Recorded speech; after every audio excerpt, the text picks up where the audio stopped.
তোমাকে রমজানের রোজা বলছিলাম ভালোভাবে রাখলে সমস্ত গুনাহ মাফ কইরা দিব, রমজানের রোজা রাখতে পারো না, তারপরে বলছি রমজানের রজনীতে দাঁড়াইয়া দাঁড়াইয়া আমার দাসত্ব আর গোলামি করে মাফ কইরা দিব, এইটাও পারো না, তারপরে বলছিলাম সবে কদর তালাশ কর, সবে কদর তালাশ কইরা যদি কবরে নাইয়া যায় তারপরে গুনাহ ক্ষমা কইরা দিব। এইগুলো না পারার কারণে রাসূল বলেন রমজানে এত কিছু দেওয়ার পরে গুনাহ ক্ষমা করাইতে পারলি না, কবল করা তোমার জন্য যে 11টা মাস রয়েছে ওই 11টা মাস কোশ্চিন কারো ক্ষমা করাইতে পারবা না। আল্লাহ, কেমন কথা! আর এখন আমাদের মুসলমানের বাচ্চা হইয়া রমজানের রোজা রাখিনা সুঠাম দেহের অধিকারী সুস্থ অবস্থায় খানা খাই বাপে বলে স্বাস্থ্য কমে যাব, সমস্যা নাই, ঘুম থেকে জাগ্রত করিও না বলেনি? আল্লাহ তাআলা ডাক দিয়া বলি রব্বানা আতিহিম যিআফাইন মিনাল আযাব ওয়ালআনহুম লানান কাবীরা। ওই কিয়ামতের দিন যখন হিসাব নিকাশ শুরু হয়ে যাইবে, সন্তান ডাক দিয়া বলবে আল্লাহ গুনাহ তো করেই ফেলেছি, একটা কাজ করেন। আল্লাহ বলবে কি? ওরে আমার বাবা ছিল আমাকে জাগ্রত করে না, আমি রোজা রাখি না, আমার বাবা আমাকে শাসন দেয় না, আমার বাবা মা ছিল, দ্বিগুণ শাস্তি দাও, পিড়াও, হড়ালা পিড়াও, তারপর আমার দিও। কার কথা? মালিকের কথা। কার কথা? মালিকের কথা।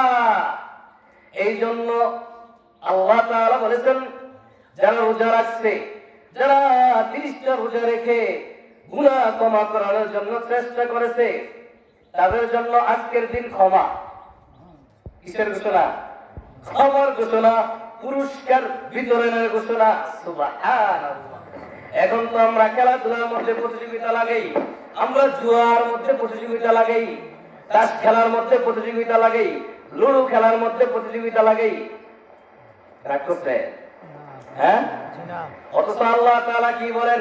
ওয়াসারিউ ইলা মাগফিরাতিন মির রাব্বিকুম ওয়া জান্নাতিন আরদুহাস সামাওয়াতু ওয়াল আরদ উইদ্দাত লিল মুত্তাকিন।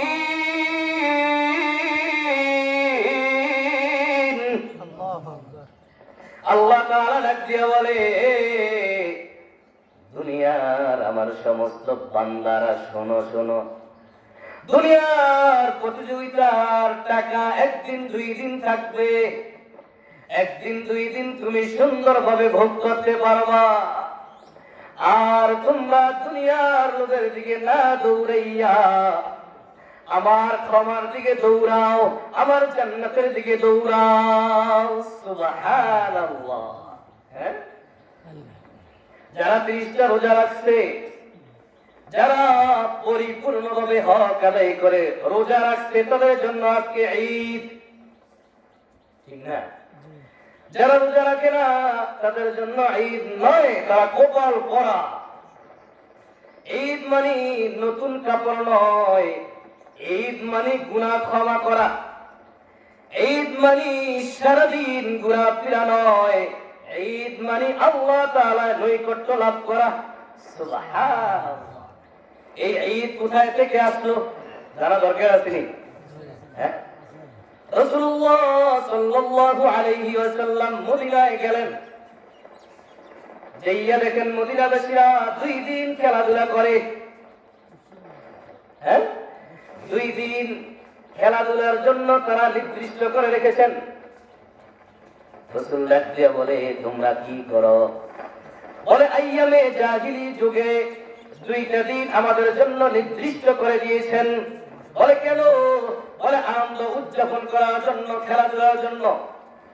রাসূল ডাক দিয়া বলে আমি তোমাদেরকে এমন 2টা দিনের ঘোষণা দিব যে 2টা দিন সবচেয়ে উত্তম, যে 2টা দিন সবচেয়ে উত্তম। রাসূল বলেন আল্লাহর পক্ষ থেকে তোমাদের জন্য 2টা ঈদ।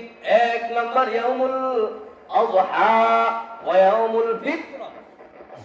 1 নম্বর ঈদুল আযহা, ঈদুল আযহা। 2 নম্বর ঈদুল ফিতর, ঈদুল ফিতর। আজ কি ঈদুল ফিতর।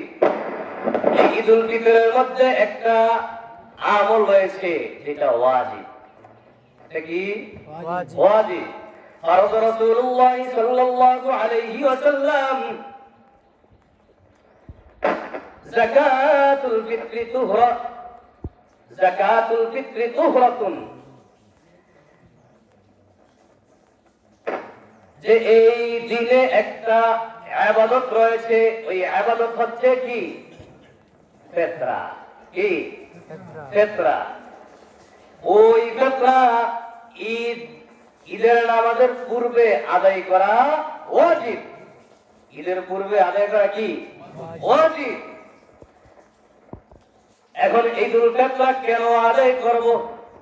সবাই জানি যাকাত, টাকা পয়সা বেশি হয়ে গেছে, এখন গরিবের হক দেওয়া লাগে, ঠিক না? তো এই ফিতর কেন দিব?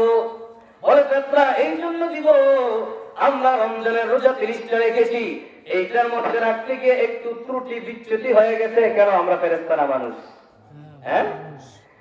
তো এই জন্য আল্লাহর হাবিব বলেন, যদি তোমরা ফিতর আদায় করে দাও তাহলে ওই ত্রুটি বিচ্যুতি আল্লাহ তাআলা পূরণ করে দিবেন। সুবহানাল্লাহ। মান আদ্দাহা ক্বাবলা আস-সালাত ফাহিয়া যাকাতুন মাকবুলাতুন। আর ওইটা আদায় করব নামাজের পূর্বে। যদি কেউ নামাজের পূর্বে আদায় করে ওইটা হবে মকবুল ফিতরা। আর যদি কেউ নামাজের পরে আদায় করে তাহলে হবে সদকা। কি হবে? সদকা। এখন চিন্তা করেন, কে যাকাত এই ফিতরা দেন নাই, নামাজের আগে আগে আদায় করে দেন, তাহলে ফিতরা আদায় হবে না। ফিতরা আদায় হবে না। রাসূলুল্লাহ সাল্লাল্লাহু আলাইহি ওয়াসাল্লাম বলেন, দুইটা দিবস রয়েছে সবচেয়ে সম্মানিত। কয়টা দিবস? দুইটা দিবস। দুইটা দিবসের মধ্যে বান্দার সম্পদ কুরবানি আল্লাহর জন্য, ঠিক না? ঈদুল আযহা কেন? বলে 30টা রোজা রেখে আমরা ঈদুল ফিতর নামাজ আদায় করার জন্য ঈদগাহে আসলাম, এই জন্য সম্মানিত। সুবহানাল্লাহ। তাহলে ঈদুল ফিতর কার জন্য? যারা রোজা রাখছে, যারা রোজা রাখছে। قال رسول الله صلى الله عليه وسلم إذا كان يوم الفطر، যখন ঈদুল ফিতরের দিন আসবে,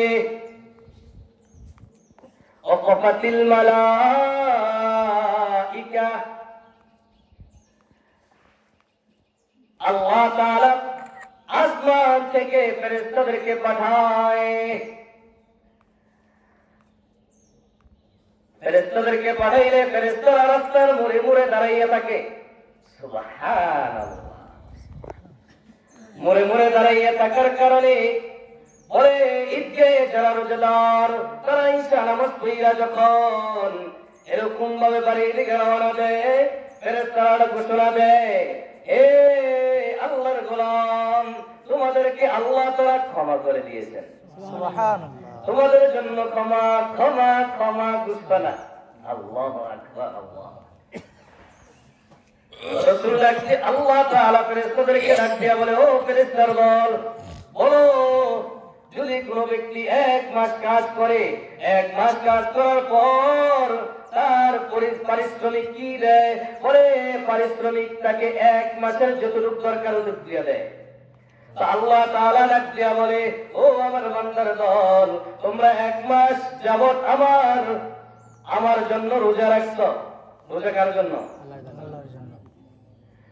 আল্লাহ তাআলা ডাক দিয়া বলে, আমার জন্য 1 মাস রোজা রাখছো, আমার জন্য রমজান মাসে দাঁড়াইয়া দাঁড়াইয়া রজনীতে নামাজ পড়েছো, নামাজের মধ্যে কোরআন তেলাওয়াত শ্রবণ করেছো, আজ যাও যাও, আজকে তোমাদেরকে আমি মাফ কইরা দিলাম।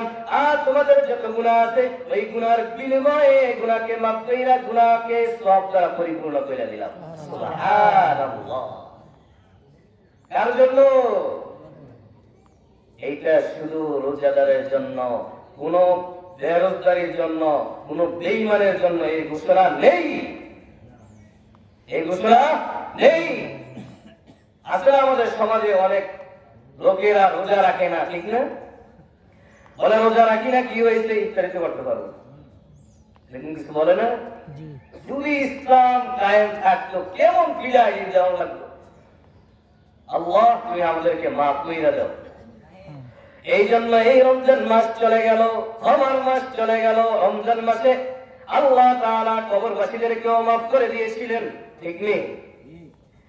বলে কবরবাসী, রমজান চলে গেছে, কবরবাসী যাদেরকে ক্ষমা করে দিয়েছেন তারা তো কিয়ামত পর্যন্ত ক্ষমা। আর যাদেরকে ক্ষমা করেন না তাদের আবার এরকম ভাবে তাদের আবার কবরের আযাব শুরু হয়ে গেছে। এই জন্য ওই কবর থেকে আবার আপনার মা বলতেছে, সন্তান, ও আমার সন্তান, কার সম্পদ তুমি ভোগ করো, ও আমার সন্তান, কার ঘরে থাকো, ও আমার সন্তান, কার গাড়ি ব্যবহার করো। একদিন তো আমি এই গাড়ির মধ্যে ছিলাম, একদিন আমি এই ঘরের মধ্যে ছিলাম, একদিন এই সম্পদ আমি ভোগ করেছি। ও আমার সন্তান, ওই ঈদের দিনও চলে যাচ্ছে, আমার জন্য একটু দোয়া করো না। নাই এমন কপাল পড়া সন্তান নাই? যার মা নাই, যার বাবা নাই, সে বুঝে মা কি জিনিস। যার বাবা নাই সে বুঝে বাবা কি জিনিস।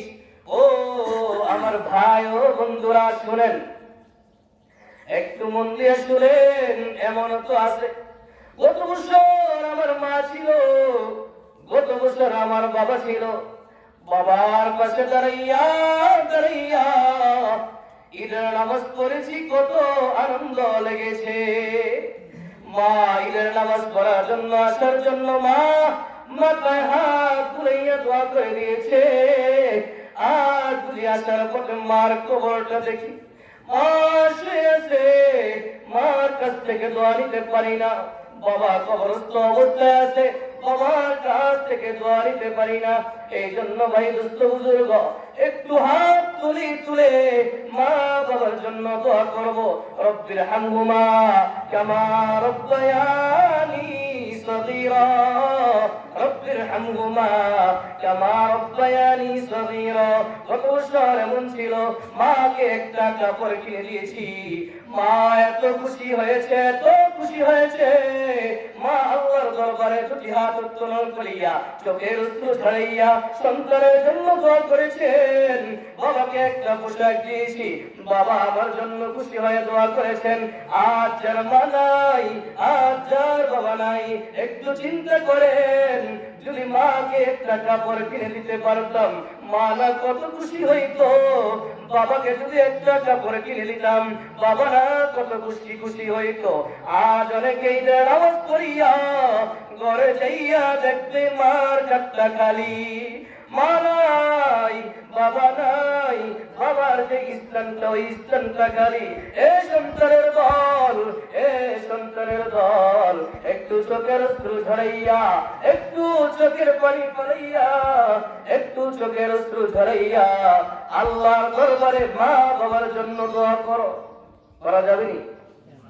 এখনো আমরা যারা আসি নাই, আমরা অল্পক্ষণের মধ্যেই ইনশাআল্লাহ আমাদের ঈদের নামাজ যত সময় দাঁড়িয়ে যাবো ইনশাআল্লাহ।